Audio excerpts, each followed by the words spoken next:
bonjour auditeurs et auditrices, vous êtes à l'écoute de Radio Taïwan International, ici Clément Tricot et je vous présente un nouvel épisode de votre émission La Ville en pratique dans laquelle nous parlons d'architecture mais aussi d'urbanisme à Taïwan. Alors dans cette émission nous allons faire une revue de presse des dernières semaines et des derniers mois, savoir un peu qu'est-ce qui s'est passé dans l'actualité de ces thèmes des villes taïwanaises. On va parler de construction, d'immobilier, mais aussi d'immeubles qui s'effondrent ou encore de ponts qui s'ouvrent. Et bien, pour en savoir plus, restez avec moi. Et donc sur nos ondes, tout de suite, la revue de presse de la ville en pratique. On commence cette revue de presse de la ville en pratique avec un article qui a été publié sur un média que vous connaissez bien, Radio Taïwan International. On vous en parlait récemment, le gouvernement a proposé une réforme de la loi sur le logement, on vous en parlait dans le journal.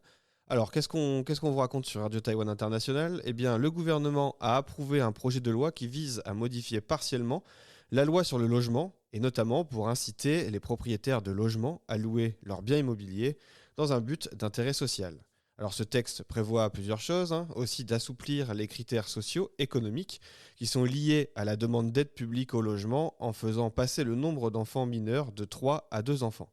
Actuellement, afin d'encourager les propriétaires à louer leur logement aux personnes éligibles à une allocation logement, le gouvernement propose des réductions fiscales d'un montant pouvant atteindre les 15 000 $ taïwanais par mois et par logement, ce qui représente environ quand même la coquette somme de 440 € environ. Notons aussi que l'année dernière, 126 131 foyers ont bénéficié d'une réduction fiscale sur leur taxe d'habitation, 93 500 foyers environ d'une réduction sur les impôts fonciers et un peu plus de 120 000 d'une réduction fiscale sur leur impôt sur le revenu. Au total, plus de 340 000 foyers ont bénéficié d'une déduction fiscale pour leur logement loué dans ce qui est cité comme un intérêt social. Le directeur du bureau de gestion foncière, Wu Xinxiu, a déclaré donc que ce projet de loi ajouterait donc à la loi sur le logement une disposition selon laquelle les informations du contrat de bail qui entrent dans le système de location publique ne pourraient pas être utilisées par l'État pour vérifier les revenus de loyer, de la taxe d'habitation et de la taxe foncière, ce afin de rassurer les propriétaires bailleurs qui pourraient craindre un contrôle fiscal en devenant des bailleurs publics. Ce projet de loi propose aussi que si le propriétaire loue son bien à un organisme social et que si les locataires sont éligibles à une allocation logement, eh bien le propriétaire du bien ou la personne payant les taxes sur ce bien sera reconnu comme bailleur social. Wu Xinxiu a d'ailleurs ajouté qu'il espérait que la réforme permettrait de prendre soin des personnes économiquement et socialement défavorisées et de créer un système locatif complet et bienveillant. Notons que l'actuelle loi sur le logement dispose que le prix de location des logements sociaux doit être calculé sur la base des juridictions locales des différents comtés et villes et qu'au moins 40% de ces logements doivent être loués en priorité aux personnes économiquement ou socialement désavantagées. Les personnes économiquement ou socialement désavantagées, ça fait référence aux foyers dont le revenu total divisé équitablement entre tous les membres de la famille n'excède pas certains critères définis par les autorités compétentes. On peut effectivement, je pense, se réjouir des efforts qui sont faits pour favoriser la location. Effectivement, à Taïwan, la location est assez faible. C'est quelque chose qui est... c'est parfois difficile d'avoir accès à un logement. Dans un pays, d'ailleurs, où le taux de logement social est quasi nul. Il y a très peu d'opérations de logement social, même s'il y a des gros efforts qui ont été faits au cours des dernières années. Mais à l'échelle du parc total de logements, ça représente environ 1%, et ce qui est vraiment très très peu.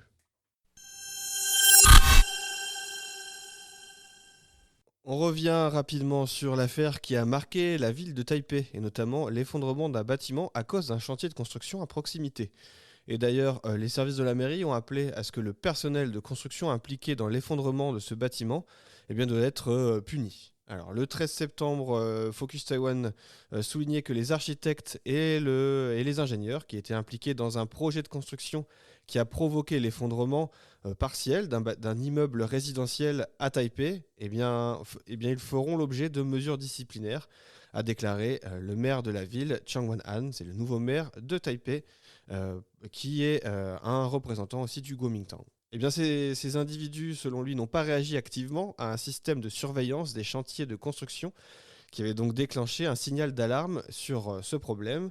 Et le maire a cité les analyses de 3 associations professionnelles de génie civil pour étayer donc sa position.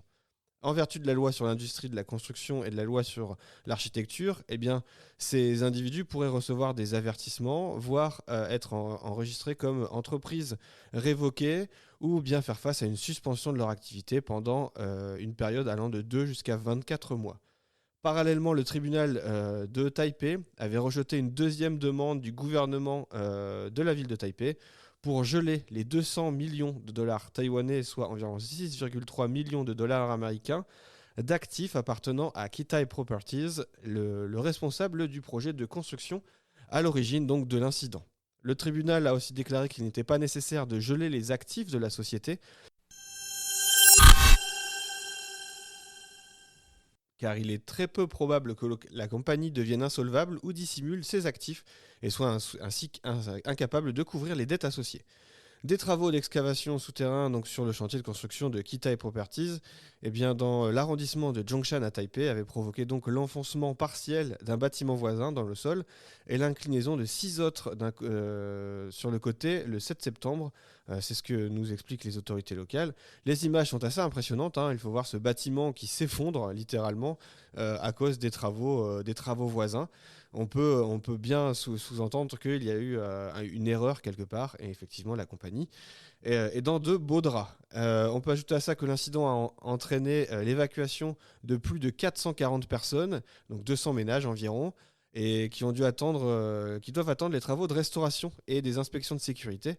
Et il y a 25 ménages dans le bâtiment partiellement effondré ou engloutis qui devront probablement être temporairement réinstallés ailleurs.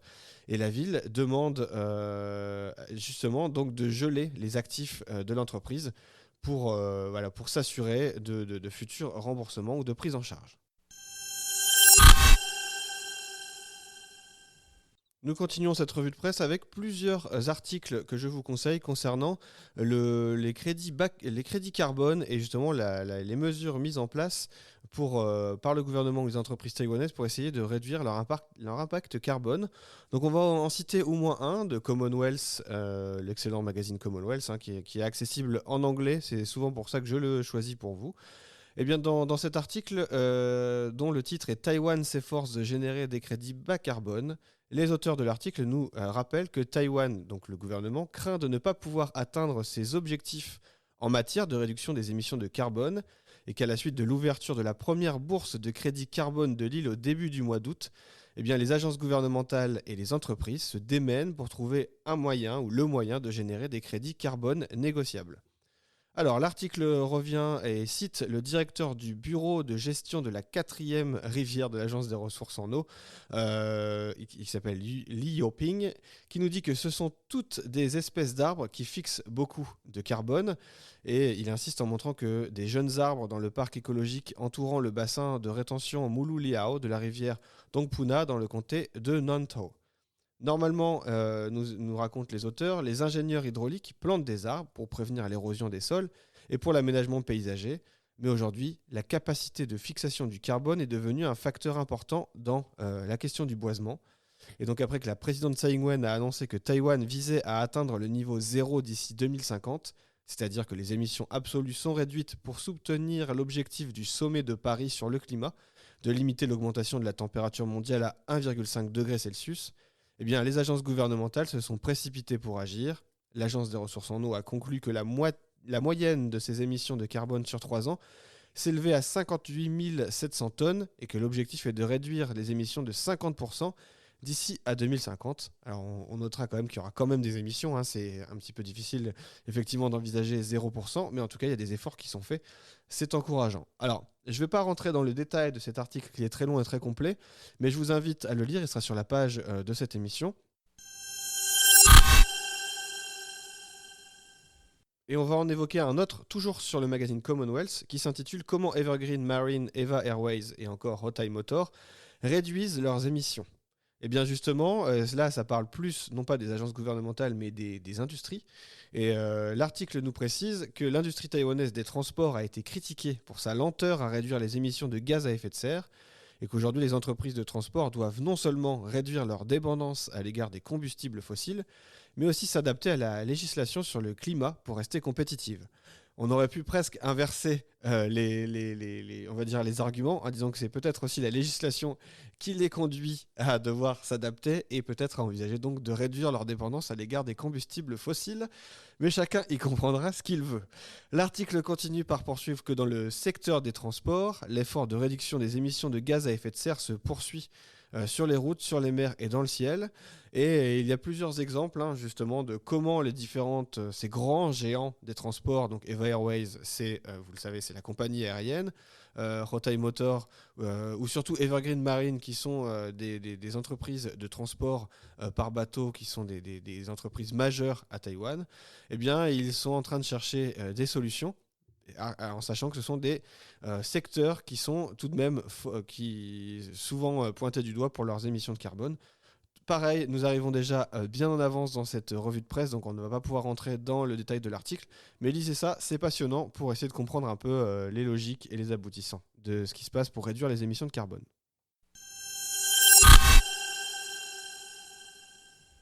Nous arrivons déjà un peu à la fin de notre revue de presse, donc c'est le moment de parler de nos 2 rubriques de fin de revue de presse, donc à savoir le bâtiment du mois et le livre du mois. Alors le bâtiment du mois, on va parler du nouveau pont Zhongzheng qui relie Taipei et le nouveau Taipei. C'est un axe majeur et important entre ces 2 villes, à savoir que voilà, c'est un pont qui est très emprunté, et donc le nouveau pont est bientôt on est en train d'être ouvert. Eh bien, l'article de Focus Taiwan nous explique que les automobilistes pourront voyager de Taipei à Nouveau Taipei par ce pont qui relie les 2 villes, et ça a ouvert le 7 octobre. Les voies qui vont donc de l'arrondissement de Zhongzheng à Taipei jusqu'à Yonghe dans le nouveau Taipei sont ouvertes à la circulation. Toujours selon les infos de Focus Taiwan, la construction du pont a débuté le 6 mai 2019. Et donc c'est bientôt un moment important d'ouverture entre ces deux villes. Le maire de Taipei, Chang Wan-han, a visité le site avec le maire du nouveau Taipei, Hou Yu-yi. Ils sont tous deux du Kuomintang. Et il a remercié toutes les personnes impliquées pour leurs efforts. Il a déclaré qu'il attendait avec impatience cette ouverture du pont qui est prévue en août l'année prochaine. Et afin d'assurer la sécurité des automobilistes qui font la navette entre Taipei et le nouveau Taipei, eh bien, les responsables des 2 villes ont travaillé, c'est ce qu'indique l'article, conjointement pour promouvoir le projet, Hou Yu-yi qualifiant le nouveau pont de sûr, de pratique et de beau. Rappelons tout de même que si ça a commencé en 2019, eh bien, c'était sous l'administration de l'ancien maire de Taipei, Ko Wen-je. Donc ce n'est pas tout à fait Chang Wan-han qui a commencé à lancer ce projet de pont. L'article précise enfin que l'ancien pont de Changzhen, autrefois appelé le pont Kawabata, a été construit en 1937 et il était utilisé depuis 86 ans. L'arche en acier du nouveau pont Changzhen mesure 215 mètres de long et fait donc jusqu'à 50 mètres de haut, a déclaré la chef du département des travaux publics, Chu Huimei, et elle a précisé qu'il s'agit d'un pont en arc en acier à 3 points, doté de la plus grande travée de Taïwan. Wang Yixiang, le chef du bureau de construction du nouveau Taipei, a déclaré que l'ancien pont Zhongzheng continuerait à desservir les automobilistes voyageant de Yonghe à Taipei.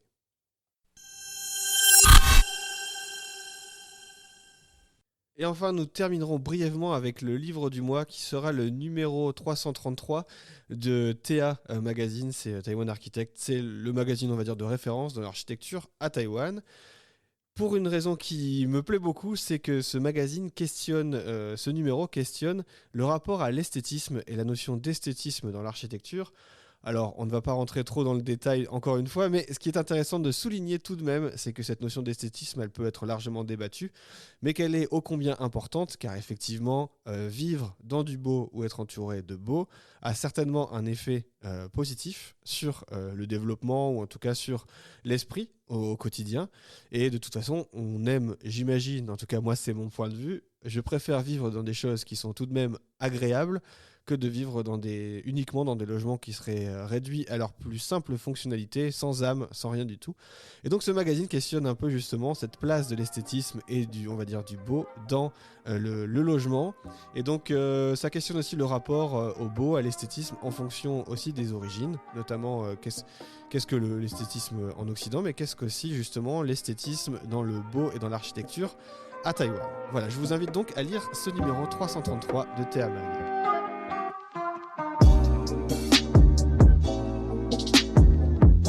Merci auditeurs et auditrices d'avoir suivi l'émission La Ville en Pratique jusqu'ici. C'était Clément Tricot. Je vous donne rendez-vous bientôt pour un nouvel épisode, ou sinon rendez-vous aussi sur RTF Relations Taïwan-France si vous voulez en apprendre plus sur les relations donc, entre ces deux pays. Vous pouvez vous abonner au podcast de l'une ou de l'autre des émissions ou me suivre sur Twitter @tricocé. Ça fait toujours plaisir, et si vous voulez plus d'informations aussi donc sur la France ou sur Taïwan. Je vous dis donc à bientôt, portez-vous bien et restez avec nous sur les ondes de RTI.